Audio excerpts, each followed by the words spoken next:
Work from home decline? Really? Let's examine that claim.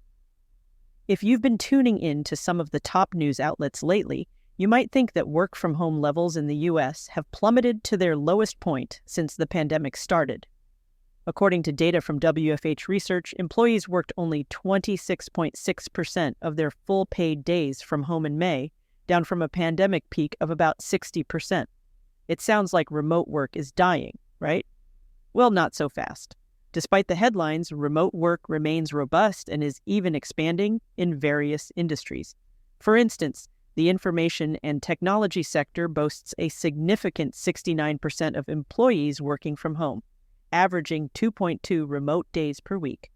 Finance and insurance follow closely with 66% working from home and the same weekly average. These sectors lean towards remote work due to high-paying, computer-intensive jobs often located in major cities, where long commutes make remote work appealing. Persistent demand and productivity. A substantial portion of the workforce continues to favor remote work. Around 98% of remote workers wish to continue working remotely for the rest of their careers. Additionally, 66% of managers report increased productivity with remote work, and 60% of employees note improved satisfaction and morale. Job market trends.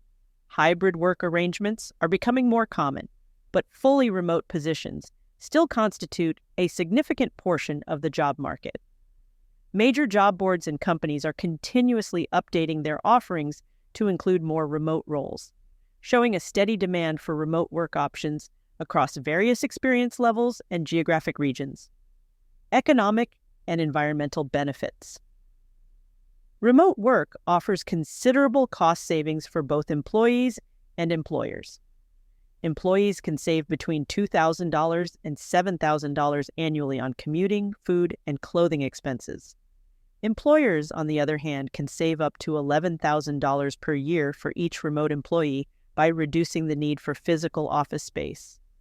So, why the decline narrative? Corporate America might be pushing the decline narrative for a few reasons. Number one, real estate and investor pressure. With remote work policies, there's been a noticeable decline in the demand for office space, causing financial pressure on investors with stakes in commercial properties. Encouraging a return to the office can help mitigate these losses by increasing the demand for corporate rentals, benefiting real estate investors and related sectors. Number two, cost management and turnover. Some companies use return-to-office policies to manage costs and workforce turnover. By pushing employees to return to the office, they can indirectly encourage resignations, reducing headcount without needing severance packages. This helps manage payrolls more effectively in uncertain economic times. Number three, productivity concerns. Despite many studies showing high productivity levels among remote workers, some CEOs remain skeptical and prefer in-person work environments for better control and oversight.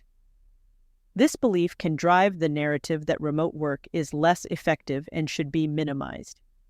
Number four, workforce control and power dynamics. During the pandemic, many employees gained significant leverage due to a tight labor market. Companies had to offer flexible work arrangements to retain talent. However, as the labor market stabilizes, there is a push from employers to regain control and power, which can include bringing employees back to the office. This shift is part of a broader effort to reassert traditional workplace dynamics and reduce the flexibility that employees enjoyed during the pandemic. The bottom line.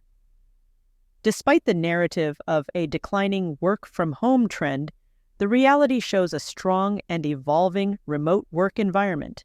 The push for a return to the office seems driven more by financial and control motivations rather than a genuine decline in the viability or popularity of remote work.